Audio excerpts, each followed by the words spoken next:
नमस्कार, मैं हूं भारत शास्त्री और द फायर में अभी तक जितने भी दर्शक जुड़े हैं उन सभी का मैं स्वागत करता हूं। देखिए, इलेक्शन की अपडेट जो है या कहें मध्य प्रदेश के जो चुनाव हैं वो पूरे तरीके से घोषणाओं पर सीमित होकर रह गए। आपको याद होगा कि जबलपुर में जब कांग्रेस ने 5 घोषणाएं करी थी और उन 5 घोषणाओं की तब से लेकर अब तक बीजेपी काट निकालने की ही कोशिश कर रही है लगातार, और एक एक करके वो काट भी निकालती जा रही है। आपको ये मानना होगा कि कहीं ना कहीं स्ट्रेटजी के वाइज कांग्रेस जो है वो इस मामले में थोड़ा सा लूज़ कर गई, क्योंकि जिस तरीके से कांग्रेस ने अपनी घोषणाओं को जल्दबाजी में बता दिया वो बीजेपी उसकी काट निकालती ही रही। यही कारण है कि अब कांग्रेस की ये कोशिश है कि अब वो कोई भी बड़ा वचन पत्र अभी फ़िलहाल में लाने की तैयारी में नहीं है।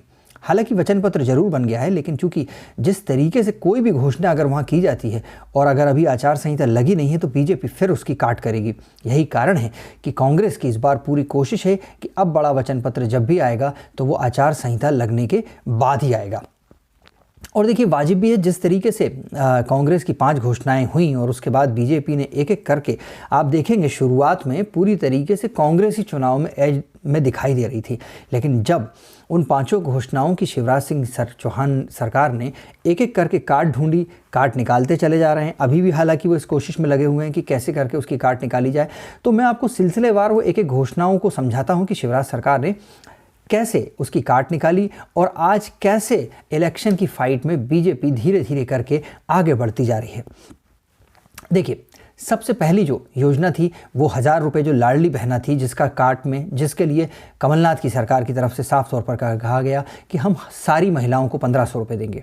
अब ये शिवराज सिंह चौहान सरकार के लिए बहुत ही मुश्किल टास्क था, क्योंकि लाडली बहना, वैसे ही लाडली लक्ष्मी के बाद ये लाडली बहना शुरू की गई थी और उसमें 1000 रुपये देने की बात कही गई थी, लेकिन उसकी काट निकालना बहुत ज़रूरी था, क्योंकि वो उस बुके का ऐसा फीचर था जो सीधा महिलाओं को अट्रैक्ट कर रहा था। और यही कारण है कि फिर उस पर कोशिश की गई। देखिए, नए तरीके से फिर उसकी काट निकाली गई कि 1200 करेंगे, और 1200 को तक ही नहीं करेंगे, क्योंकि कांग्रेस ने 1500 कहा था तो उन्होंने उसको साफ तौर पे कहा कि हम इसको 3000 रुपये तक बढ़ाते हुए ले जाएंगे। दूसरी घोषणा पे मैं आपसे बात करता हूँ। देखिए, दूसरी घोषणा में उन्होंने साफ तौर पे कहा जो सबसे बड़ी मील का पत्थर कांग्रेस के लिए हो सकती है वो थी 500 रुपये का गैस सिलेंडर।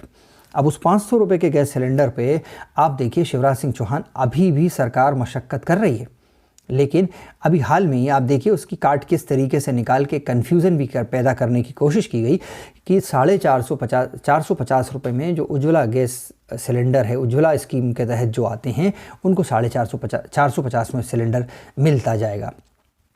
अब हालांकि अभी ये बहुत कन्फ्यूजिंग की स्टेज है, कैसे मिलेगा, क्या मिलेगा, कब तक मिलेगा, और तो पर फिर भी आप ये देखिए कि बीजेपी लगातार स्ट्रेटजी वाइज जो कांग्रेस की स्ट्रेटजी है उस पे पूरी तरीके से सामने आके मुकाबला कर रही है। अब तीसरी बात आप देखिए, जो सबसे बड़ी बात थी कि अगर आप बात करें तो 100 यूनिट तक बिजली बिल माफ़, 200 यूनिट तक बिजली बिल हाफ। अब उसको लेके अभी शिवराज सरकार ने क्या करा है? अभी शिवराज सरकार ने करा है कि जो बिजली के बिल बढ़े हुए आए हैं उनकी जो रिकवरी है उसको स्थगित कर दिया है। चौथी जो बात थी कि पुरानी पेंशन बहाली योजना, वो भी एक बहुत बड़ी कांग्रेस के लिए थी। उसको लेकर भी अभी तक मशक्क़त चल रही है शिवराज सरकार में कि उसका क्या तोड़ निकाला जाए, काट निकाली जाए, उसकी भी कोशिश हो रही है। 5वीं जो किसानों की कर्ज माफ़ी थी उस पर बीजेपी को लगता है कि कहीं ना कहीं अब हम इस पर स्टैंड लेंगे, तो चूंकि ये कांग्रेस के ही पाले वाली घोषणा है तो इसमें कहीं ना कहीं घुमा के शिवराज सरकार ने अभी तुरंत में हाल फिलहाल में जो घोषणा जो हुई वो 2000 करोड़ रुपए का जो किसानों का ब्याज था उसको माफ़ी देने की बात हुई।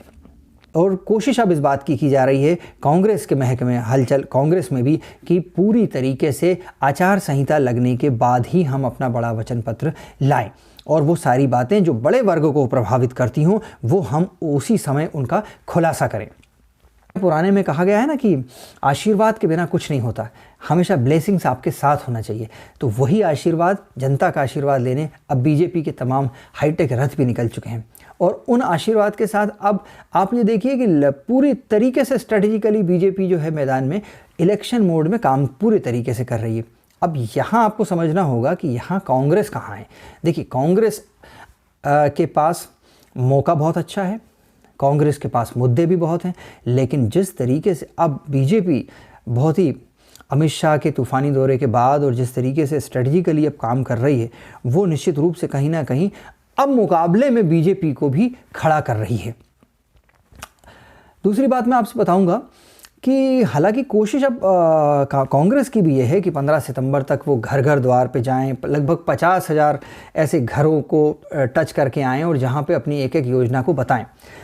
कांग्रेस के सामने सबसे बड़ी मुश्किल अब ये आती है कि अगर वो अपने वचन पत्र को देर से लाती है तो फिर वो लोगों के बीच तक उसे कैसे पहुंचाएगी, कहां तक लेके जा पाएगी। क्योंकि जाने के लिए अगर आप अपनी योजनाओं को लोगों तक बता नहीं पाए, पहुंचा नहीं पाए, तो एक वो भी समस्या है। लेकिन कोशिश हो रही है अब इस बात की कि किसी तरीके से हाईटेक होके और डिजिटल चीज़ों का इस्तेमाल करके हम लोगों तक पहुँचें और उनको एक एक चीज़ बता पाएँ। लेकिन कोशिश ये पूरी कांग्रेस की अब है कि जो भी स्ट्रेटजी है उसका खुलासा ना हो, वो बाहर जाहिर ना की जाए। क्योंकि जिस तरीके से बीजेपी ने घोषणा का जवाब एक नई घोषणा, फिर घोषणा का जवाब एक नई घोषणा के उत्तर से दिया है, वो निश्चित रूप से कांग्रेस के लिए एक नई चिंता की बात है। मेरी कोशिश होती है आपके बीच में तमाम ऐसी मुद्दों को रखने की कि जिनको मैं आपको समझा सकूँ और आप उस बातों को समझ सकें। द फायर से जुड़ने के लिए आपका बहुत बहुत धन्यवाद। मेरे चैनल को अगर आपको अच्छा लगता हो तो उसे लाइक भी करिए और कोशिश करिए अगर अच्छा लगे तो सब्सक्राइब भी करें, जिससे कि मुझे भी मोटिवेशन मिल सके और मैं आगे भी काम कर सकूं।